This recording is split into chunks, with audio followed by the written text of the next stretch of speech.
It's Friday, September 24th, 2021. Well, we made it through another week, folks, and weather-wise, the weather is not going to be throwing us too many curveballs. We've got a great weekend coming on up. Quiet weather will dominate the western United States through Monday and Tuesday. The Pacific Northwest, though, will start to see some changes late Sunday into Monday. The desert Southwest as well. And that change will converge on the Rockies by early to mid next week. But until then, sunny skies and fair weather will dominate. A great weekend for outdoor activities, travel, football.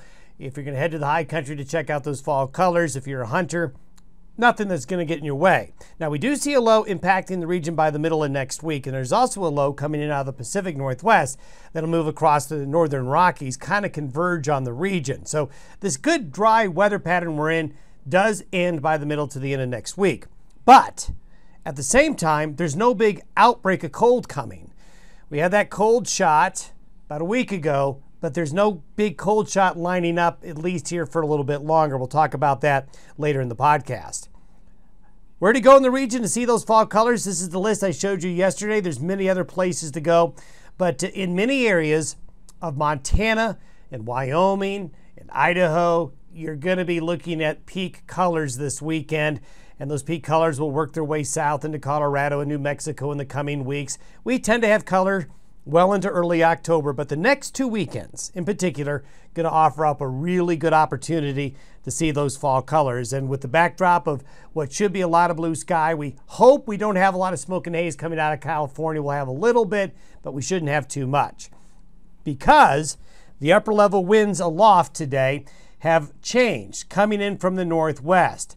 So the smoke that's in this area right here will kind of get bottled up around this upper level low, causing a counterclockwise spin with the air, and that'll kind of bottle it up there. And the northwest flow will bring cooler, drier air in from western Canada and the Pacific Northwest. That's why today will be cooler. And other than some mid and high level clouds, there'll be a lot of sunshine. And this high pressure ridge that's right here will expand and grow eastward into the central Rockies and high plains here this weekend and into early next week. Now, this is by Monday. Now, the same low in Southern California that's there right now is going to get a kick eastward, pick up some moisture from Old Mexico, and we're going to see by Monday and Tuesday this low bringing showers and thunderstorms to the desert Southwest. This area right here is going to get wet.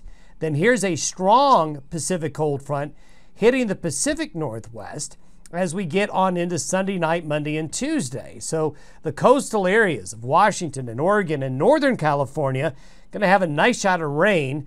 It won't be as wet east of the Cascades, but this area will still get some shower activity. So we've got two big systems. This one here that'll get kicked out northward because of this guy coming in, and they're going to kind of converge.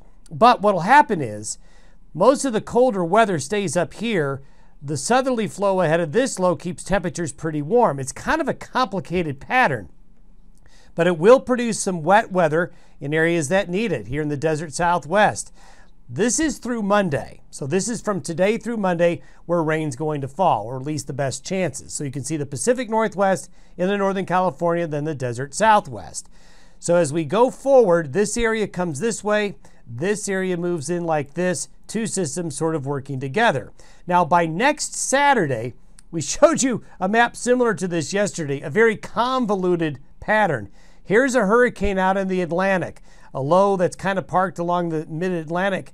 We've got another upper level low as we get into the desert Southwest and a deep low up here. But you see this pink? The middle part of the country has warm high pressure wedged in between these lows. So you get a lot of question marks when you have a chaotic pattern like this. Now, it is totally normal as you begin to change seasons to see a little bit of chaos as the contrast between the colder air building up here and it's still warm in the lower latitudes.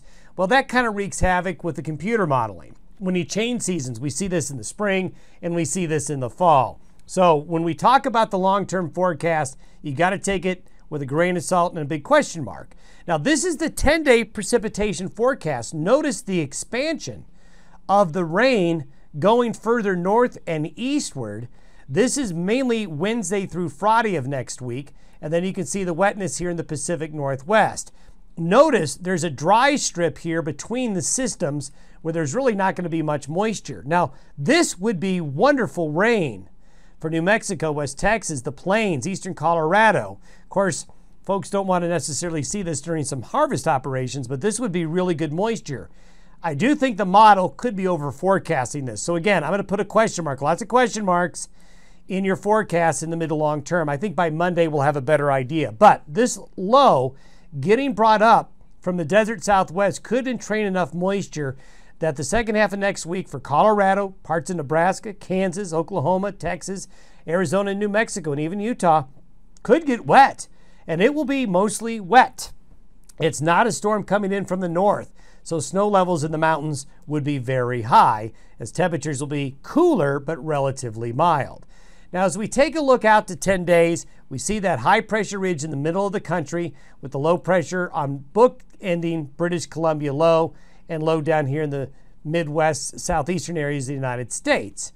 Again, this pattern may change, but what it will do is here we are talking about October 4th, 10 days from now. So we're going to head into early October with no big cold shot. Now, going out further, this is October 9th. This is a week from this coming Saturday. We start to see things begin to move around a little bit. We've got a pocket of really cold air up in Alaska, in the Gulf of Alaska, and right here in an area of high pressure is wanting to build up in the Gulf of Alaska by the Aleutians. So if we were to say, looking at this pattern, when is the next shot of cold weather for the western United States? So where we talk about freezing temperatures, we talk about snow, it's going to probably be after the 9th of October. My guess right now is that around the 12th of October, plus or minus 2 days. We'll talk about this more early next week. So I think we're going to start October relatively mild in terms of comparing temperatures to what we see with normals. And while we do see some wet weather, we don't see any real severe cold. After the 10th or 12th of October, that might change. And we'll take a closer look at that long-range forecast for you early next week. If you were to look at temperatures through that same period, through October 8th and 9th here, you can see that most of North America for the first week of October will have above average temperatures. Have yourself a great weekend. Enjoy this beautiful fall weather. We'll talk to you on Monday.